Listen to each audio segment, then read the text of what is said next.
Sa nakaraan ay sinabihan ni Inspector Taiyang si Jegel Sheik na ang kailangan nyo lang gawin ay ang makipagtulungan upang linisin ang inyong mga pangalan patungkol sa pakikipagsabuatan sa demonic cult.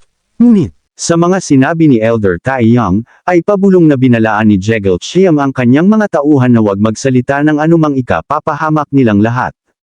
Habang si Kang Qian naman ay napansin ang ginawa ng family head at dahil sa walang gustong magsalita ay wala na ring nagawa ang ating bida at si Elder Taiyang. Lumipas ang ilang gabi sa nangyaring pagpaslang ng ating bida ay wala man lang naging galaw ang family head ng Jegel family. At makalipas ang 4 na araw ay may makikita tayong isang barko na naglalayag na habang nasa gitna sila ng dagat ay may bigla na lang hamarang na mga pirata. At dali-daling umaakyat sa barko at nang makasakay ang mga pirata ay sinisigaw ng mga ito na mula ngayon ang barkong ito ay pag-aari na ng Sir Jay. At dugtong pa ng mga ito na kung gusto nyong mabuhay ay iwan nyo ang inyong mga kargamento sa barkong ito at umalis. At makikita natin ang mga sakay ng barko habang takot na tumatakbo. At may makikita tayong pirata na hinarang ang matanda na nanginginig sa takot habang sinasabi ng pirata na hindi mo ba narinig ang sinabi ko kung ganun magdasal ka na. Habang tatagpasin na sana ang matanda ay may bigla na lang mabilis na atake na siyang pumutol sa kanyang braso, habang nagtataka pa ito kung ano ang mabilis na tumama sa kanyang kamay ngunit nang mapansin niya na putol na pala ang kanang braso ay agad siyang napasigaw sa sakit habang tumatalsak ang dugo nito. At mapapansin natin ang kanyang kasama na nagtataka kung sino ang umatake sa kanilang kasamahan. At makikita natin ang isa pang pirata na nagtatanong kung ano ang nangyari. Nang bigla na lang may pinakawalang malakas na atake, ngunit agad namang nakaiwas ang mga pirata. At makikita natin na may isang tao na nakatayo sa itaas nila, habang tinitingnan ito ng mga pirata, ay nagtatakang nagtanong ang pirata kung sino ang matapang na gustong kumalaban sa kanila. At dahil sa liwanag ng araw ay di agad nila nakita ang mukha ng taong nagputol sa braso ng kanilang kasamahan. Habang nakatayo na may hawak ng espada ay seryusong nakatingin lang sa mga pirata. At makikita natin na hinawakan niya ang kanyang malaking sombrero na nakatabon sa kanyang mukha. At nang maalis niya ito ay makikita natin na isa pala itong babae na may napakagandang mukha at may malaking hinaharap. Sana all malaki ang hinaharap, di tulad sa nanonood ng video natin iwan ko lang kung foam lang ba o balon. At makikita natin si Boy Piklat na nagpapakilala na siya raw si Sulyung Han, ang pinuno ng Jianggang Waterway, at dugtong pa niya habang nakangiting sa babae na sa tingin ko ay mayroon ka namang sapat na kaalaman sa martial arts, sabay tanong sa pangalan ng babae, habang pin-i-flex ang kanyang muscle ay sinabi niya na may halong pagbabanta na kung magiging mabait ka, at galing sa kilalang pamilya, ay makakakuha kami ng magandang ransom na mula sa iyo. At sumagot naman ang magandang binibini ng may halong pagbabante sa mga pirata, na ang pag-alam sa pangalan ko ay walang maidudulot na maganda. Kung tutuusin ay kamatayan lang din naman ang hahantungan ninyong lahat, at magiging pagkain ng mga isda dito ngayon. Sa mga sinabi ng binibini ay hindi man lang natakot ang mga pirata, sa halip ay nagsitawanan lang ang mga ito at may halong pang-asar habang sinasabi ng mga ito na, "Oh talaga ba?" Nakakatakot naman, habang dumidila pa yung isang manyakol sa gilid, ngunit si Sulyung Han ay naging seryoso ang mukha habang nakatingin sa babae. Habang ang binibini naman ay seryoso lang na sinabi na, "Ngunit dahil sa nagpakilala naman kayo, ay magiging magalang din ako sa inyo ng kaunti." At dugtong pa ng binibini na sana ay tatandaan nyo ang pangalan ko maging sa susunod nyong buhay. Sa mga sinabi ng binibini ay hindi ito nagustuhan ng mga pirata habang naghahanda ang mga ito na umatake, habang sinasabi ng binibini ang kanyang pangalan ay di niya ito naituloy dahil sa agad na sumugod ang mga ito. Lumipat naman tayo sa ibang lokasyon sa lugar ng Hangzhou City, ay may naggaganap na pagtitipon sa isang martial arena. At makikita natin ang ating bida na si Kang Qian at si Elder Taiyang na nakaupo, habang si Kang Qian naman ay nagtataka sa kanyang mga nakikita dahil sa ngayon lang siya nakapunta sa ganitong klaseng lugar, na makikita natin ang pagmumukha ni Kang Qian na halatang taga-bundok talaga ang ating bida. Na agad naman napansin ni Elder Taiyang dahil sa mga ikanikilos nito, at pasimpleng tumatawa, habang si Kang Qian naman ay tinanong si Elder Taiyang na kung ano ang nakakatawa. Sa tanong ni Kang Qian ay agad namang sumagot si Elder Taiyang, na para sa isang country bumpkin na tulad mo, ay nakakatuwang malaman na nakatayo ka sa Hangzhou, ang lungsod na kilala bilang ang Heart Under the Sky. At dugtong pa niya habang may pagyayabang na ito ang tinatawag nilang bayan ng Hangzhou, sa ilalim ng kalangitan. Ngunit dahil sa kanyang pagtawa sa ating bida ay hindi ito nagustuhan ni Kang Qian na agad siyang nakatikim ng hampas ni Satanas sa dibdib, na agad namang ikinabigla ni Elder Taiyang habang napangiwi sa sakit na kanyang nararamdaman, habang nahihirapan siyang magsalita ay sinabi niya na ito ay isang pag-arte lamang dahil ako ang iyong master. Na agad namang naunawaan ni Kang Qian, habang sinasabi niya na oo nga pala, master pasensya ka na. At nagtanong naman si Kang Qian kay Elder Taiyang, habang sinasabi niya na master bakit nga ba nandito tayo sa ganitong klaseng lugar?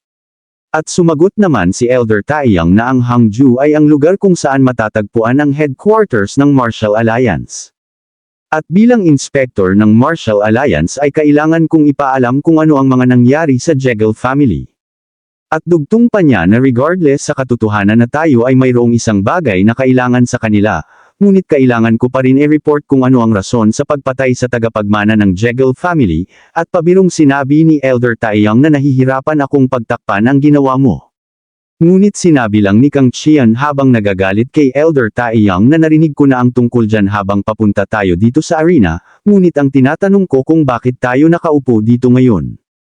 At dugtong pa ng ating bida habang tinuturo ang taong nakatayo sa entablado, na gusto mo bang panuurin ang werdong iyan habang nakikipaglaban. At makikita natin ang mukha ng taong itinuro ng ating bida na mukhang galit na daga, at handang umagaw ng pagkain ng pusa. Habang si Elder Taiyang naman ay sinagot ang tanong ni Kang Qian at sinabing, ako ay isang opisyal na patunay sa nagaganap na labanan dito ngayon, at dugtong pa niya na mayroon akong isang tao na gusto kong ipapakita sa iyo, habang ang ating bida ay nagtatakang nagtanong kay Elder Taiyang, na kung sino ang taong gustong ipakita ng kanyang master, at sumagot naman si Elder Taiyang na ito ay ang Huasan Sunyep, na si Li Jicheong. Na habang sinasabi niya ito ay parang may matatalim na mga matang nakatingin sa kanya na makikita natin si Elder Taiyang na pinagpapawisan at hindi nakapagsalita saglit, habang ang ating bida na may mukhang tanga na nakatitig kay Elder Taiyang habang naguguluhan siya sa pinapakitang reaksyon at takot sa mukha nito. Ngunit agad namang nagtanong si Elder Taiyang na kung narinig mo na ba ang tungkol sa Xinwu, ang pinakamagaling sa paggamit ng espada sa Huasan. At kunwari namang nag-isip ang walang isip nating bida, habang sinasabi nito na Huasan, ang best sword ng Xinwu. At dugtong pa niya na parang narinig ko na ito dati. Na agad namang nagpabalikwas kay Elder Taiyang dahil sa hindi alam ng ating bida na ang Xinwu ay ang pinakamagaling pagdating sa espada ng Huasan, na sinasabi nila na ito ang pinakamalakas sa lahat. Na kahit ang mga iyon ay walang sinuman na hindi nakaabot sa mga 10 nangungunang martial artist. Ay mayroon pa rin nagsasabi na ang kanilang kakayahan ay katunggali ng nangungunang 10 martial artists. Ngunit agad naman siyang napatigil sa kanyang pagsasalita dahil nagtanong ang ating bida, na teka lang, hindi ba't sinabi mo na ikaw ay isa sa below top 10 martial artist? At makikita natin si Elder Taiyang na nanginginig ang boses habang pinagpapawisan habang tinuturo ang kanyang sarili at sinabing of course ako ang isa sa pinakamalakas, at dugtong pa niya na ang old man na iyon ay. Ngunit hindi niya natapos ang kanyang sasabihin dahil sinabi ng ating bida na naiintindihan ko na master, at maaari ka ng kumalma. Na agad naman sinunod ni Elder Taiyang habang umuupo ay sinabi niya na, gayon paman ito ay ang Huasan best sword ang master ng mga disciple ng Huasan ay bumangon ng buong lakas, at sila ang hinaharap ng Huasan at siya ang iyong katunggali sa pakikipagkompetensya para sa pwesto kabilang sa mga nangungunang 10 martial artists sa iyong henerasyon. At nabigla naman si Kang Qian sa kanyang mga narinig na impormasyon mula kay Elder Taiyang. Ngunit agad naman niyang naisip na si Huasan Sunyep, Li Jicheong, ang babaeng iyon ay di na masama habang ang ating bida na nakangiting aso na parang may balak na tuhugin ang magandang binibini, o si Sanol may tinutuhog. Mabuti pa si Kang Qian may tutuhugan na, pero yung nagre-recap ng video na to walang matuhag sana bigyan, naman ako ng ating mga viewers dyan, kahit single mom, okay na haha. Balik sa ating walang kwentang kwento, na habang nag-uusap ang dalawa ay tinawag naman si Inspector Taiyang ng lalaking nasa entablado. At tinanong naman ito ni Inspector Taiyang kung ano ang kailangan ng lalaki sa kanya. At makikita natin ang lalaki na may paggalang na binati si Inspector Taiyang, habang sinasabi nito na matagal na rin hindi tayo nagkita elder. At dugtong pa niya na kung papayagan mo, ay gusto ko sanang e-challenge ang iyong disciple sa isang labanan. At makikita natin si Kang Qian, habang iniisip niya na baka narinig ng lalaki ang mga sinabi ko kanina. At makikita natin ang isang lalaki na mabilis na tumatakbo papunta kay Inspector Taiyang, at nang makalapit ito ay pabulong nitong sinabi na ang orihinal na kalaban na si Huasan Sunyep ay mahuhuli ng dating, at dugtong pa niya na since, ang kanilang mga guests ay nababagot kakahinti sa maggaganap na laban.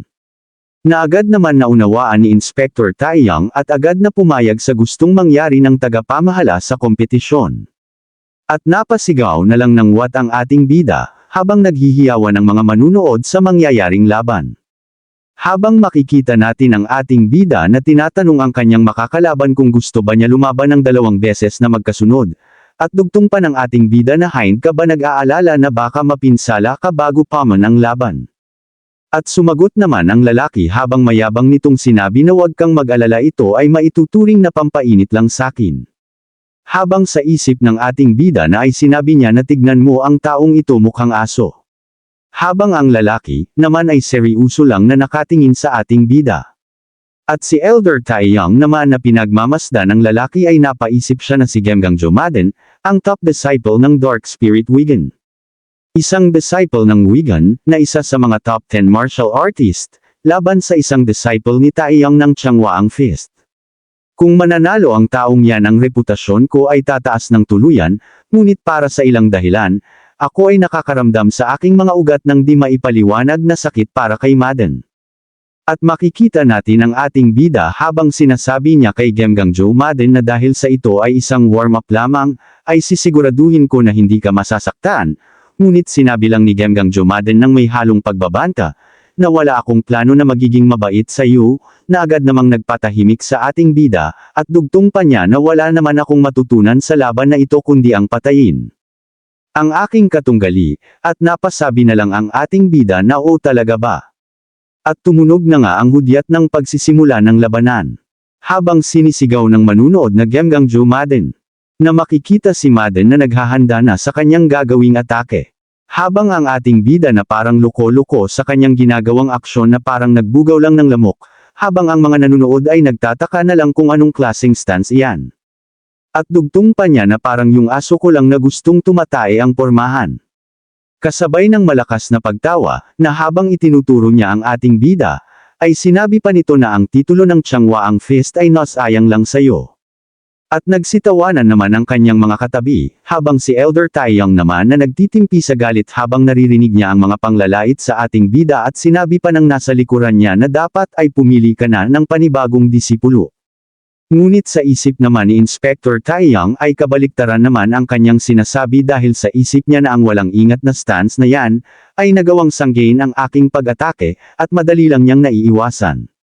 At makikita natin si Kang Qian, na parang walang pakialam sa mundo na nag-uunat lang ng kanyang mga kamay, at si Maden naman ay handa ng umatake, habang sa isip naman ni Elder Taiyang ay binabalaan niya si Maden, na huwag maliitin ang ating bida, kung ayaw nitong magkaroon ng malaking pinsala, habang nakangiting tinitignan ang dalawa, habang sa isip naman ni Gemgang Jomaden ay sinabi nito na narinig ko na ikaw ay baguhan lamang sa martial world, at ang uminom ng Blood Demon Essence.